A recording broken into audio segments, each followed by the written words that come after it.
शरणं गच्छामि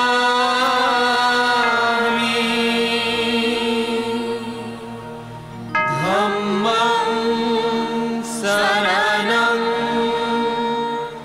गच्छामि। সময়টা আজ থেকে ২৫০০ বছরেরও কিছু আগে। তখন ভারতবর্ষের মানচিত্র ছিল অন্যরকম। কোশল, মগধ, অবন্তী নামে বড় বড় ৩টি রাজ্য ছিল। কোশলের কোল ঘেঁষে ছিল ছোট্ট রাজ্য কপিলাবস্তু, প্রায় হিমালয়ের নিচে, রাপ্তি নদীর তীরে। ২৫০০ বছর আগে এখানকার রাজা ছিলেন শুদ্ধোধন। রানী মায়াদেবীর ছিল রূপের খ্যাতি। কপিলাবস্তুর তখন ভালো সময় চলছে, সন্তান আসবে রাজার। রানীমা চললেন বাপের বাড়ি। বাপের দেশ কাছেই দেবীদহ। পথে কুশীনগরের লুম্বিনী কাননে যাত্রীদল থামল।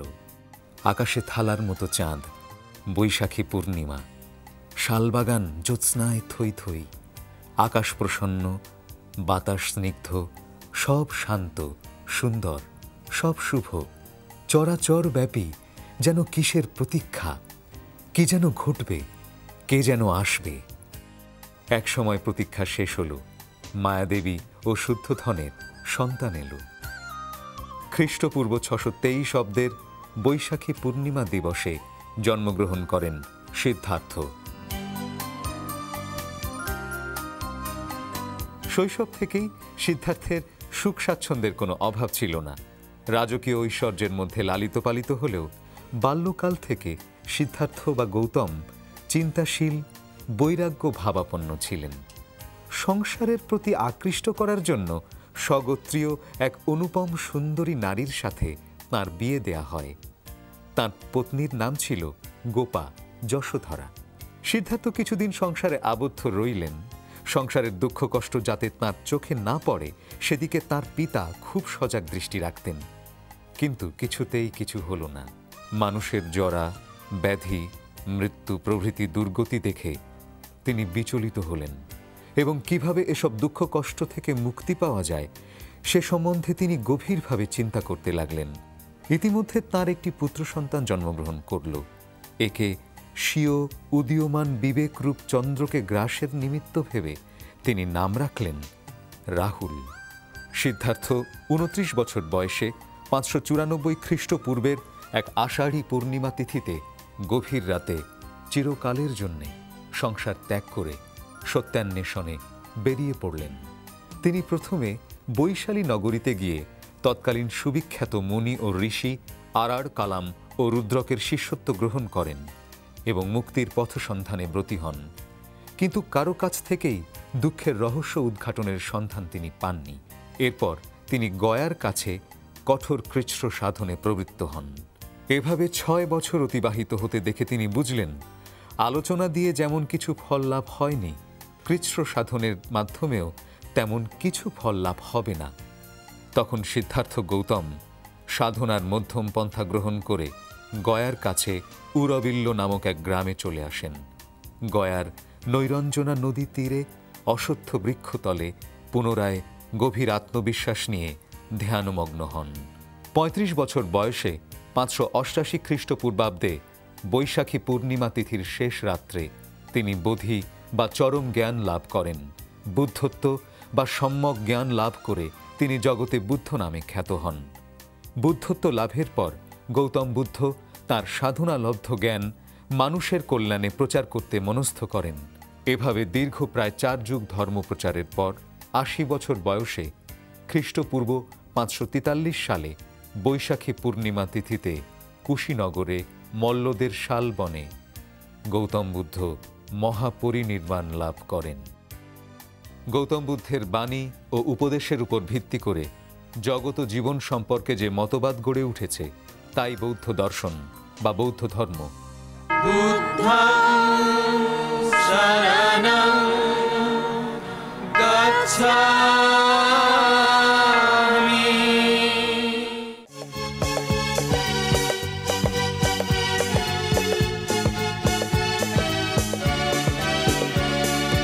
হিংসা ভরা পৃথিবীতে বুদ্ধ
আলোয় আলোয় আমার মুক্তি, ধুলায় ধুলায় ঘাসে ঘাসে এই আকাশে আমার মুক্তি, আলোয় আলোয়।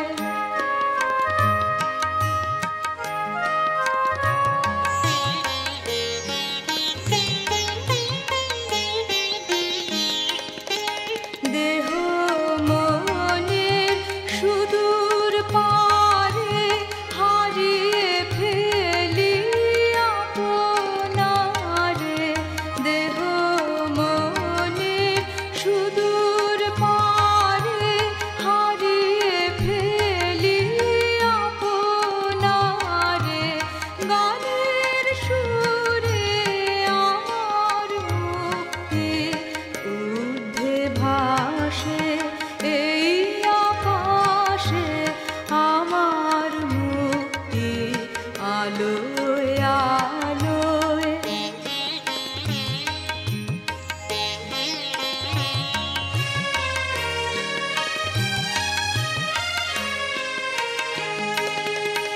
আমার মুক্তি সর্বজনের মনের মাঝে, দুঃখ বিপদ তুচ্ছ করা কঠিন কাজে, আমার মুক্তি সর্বজনের মনের মাঝে, দুঃখ বিপদ তুচ্ছ করা কঠিন কাজে, বিশ্বধাতার যজ্ঞশালা আত্মহোমের বন্ধি জ্বালা, বিশ্বধাতার যজ্ঞশালা আত্মহোমের বন্ধি জ্বালা, জীবন যেন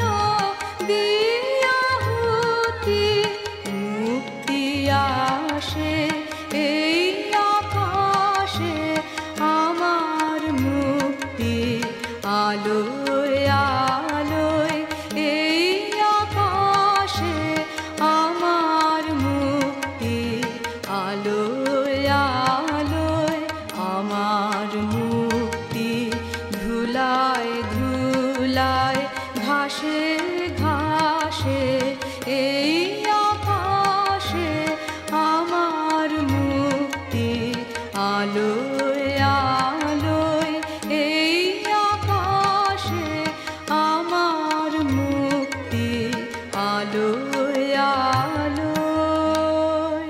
বুদ্ধং শরণং গচ্ছামি।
সংসার হলে ত্যাগে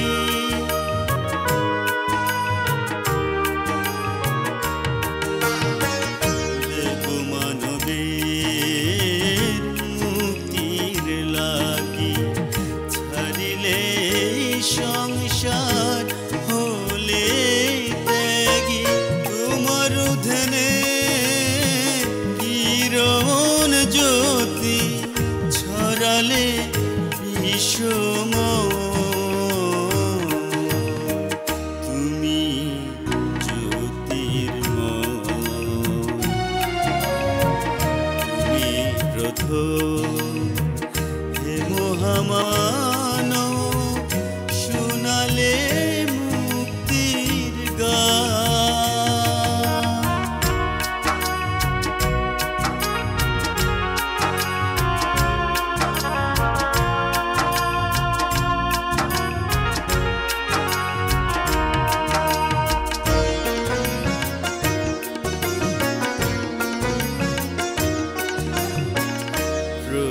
প্রগারালোকে বুদ্ধ বলে নির্বাণ সুখের পথ দেখালে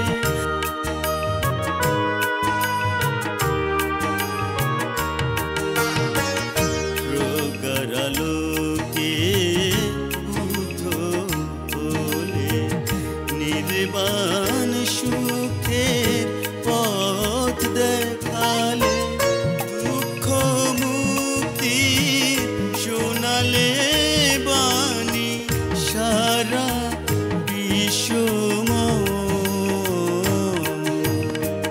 তুমি করুণাময় তুমি প্রথম হে মহামানব শোনালে মুক্তির গান কোটি মানুষের হৃদয়ে আজ তুমি চিরম্লান তুমি প্রথম হে মহামানব শোনালে মুক্তির গান বুদ্ধং শরণং গচ্ছামি।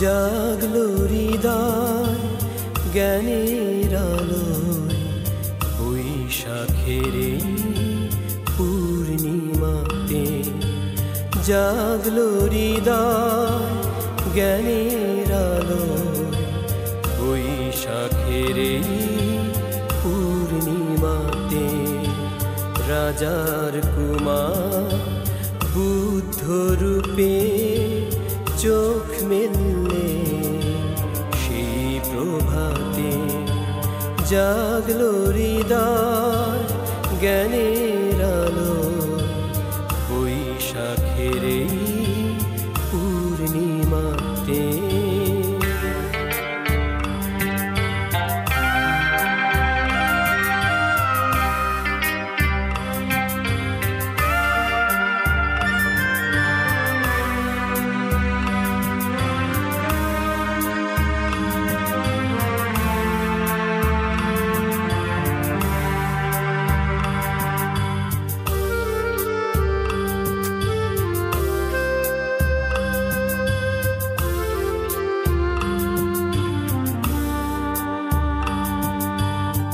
নানামতে মিলন শেষে এলেন তিনি বধির বেশে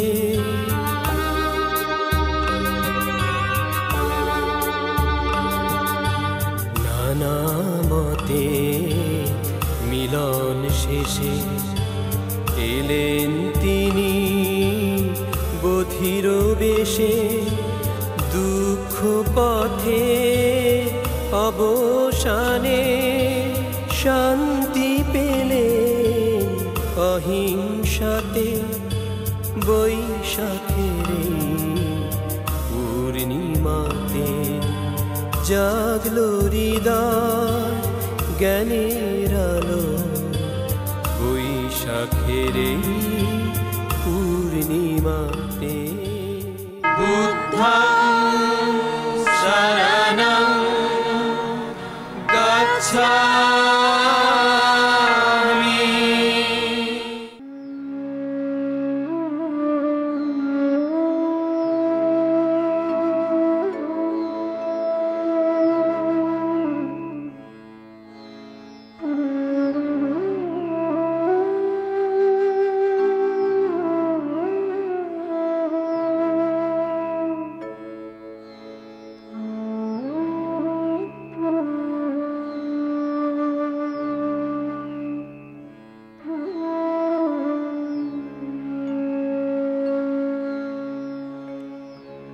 জাগো জাগো খোলো গো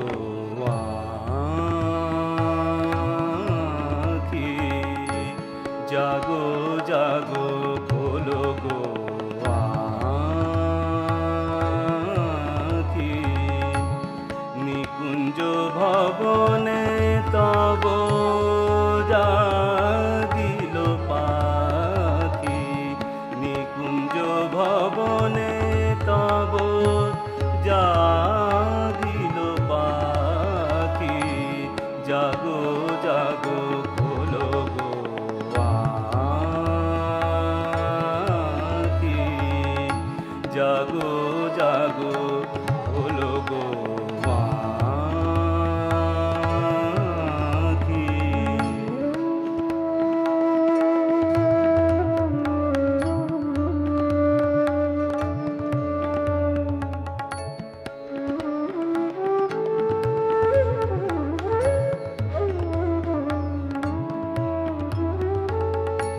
তোমারো রাতেরো ঘুমে রবির কিরণ চুমে, তোমারো রাতেরো ঘুমে ঘুমে ঘুমে, তোমারো রাতেরো ঘুমে রবির কিরণ চুমে। বাঁধিল কানন ভূমে ফুলের রাখি। জাগো জাগো খোলো গো আঁখি, জাগো জাগো খোলো গো আঁখি।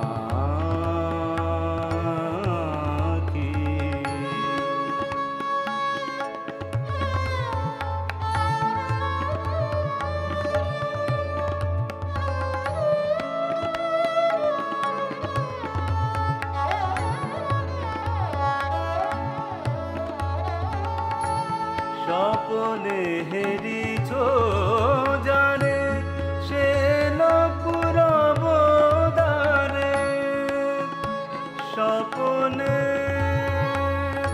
হেরিছ জানে হেরিছ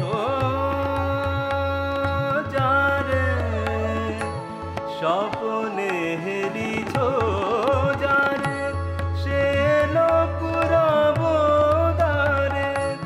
বাতায়ন খুলি তারে লহ গো ডাকি। জাগো জাগো খোলো গো আঁখি, জাগো জাগো খোলো গো আঁখি। বুদ্ধং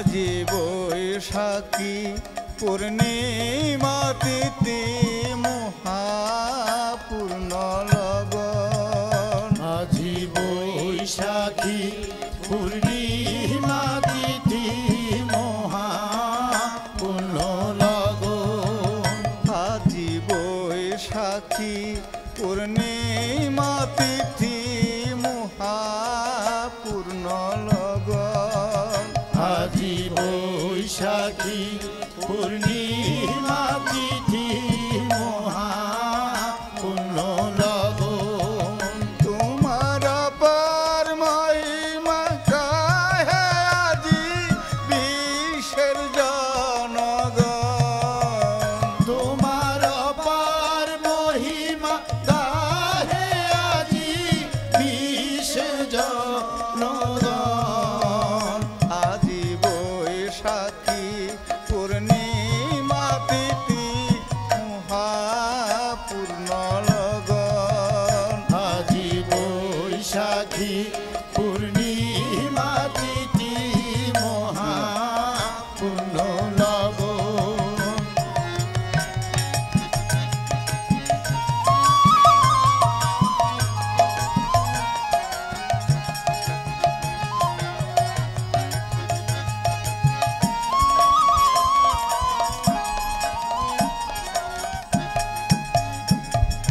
সশ্রদ্ধ অঞ্জলি নিবেদিত তোমায় সশ্রদ্ধ অঞ্জলি নিবেদিত তোমায় সপ্ত পদে জন্মিলে ধরায় সশ্রদ্ধ অঞ্জলি নিবেদিত তোমায় বুদ্ধ হলেন কঠোর সাধনায় সশ্রদ্ধ অঞ্জলি নিবেদিত তোমায় দুঃখ মুক্তির পথ নির্দেশনায় সশ্রদ্ধ অঞ্জলি নিবেদিত তোমায় 6টি বছর কঠোর সাধনায় সশ্রদ্ধ অঞ্জলি নিবেদিত তোমায় কুশিনারা শাল বৃক্ষের ছায়ায় সশ্রদ্ধ অঞ্জলি নিবেদিত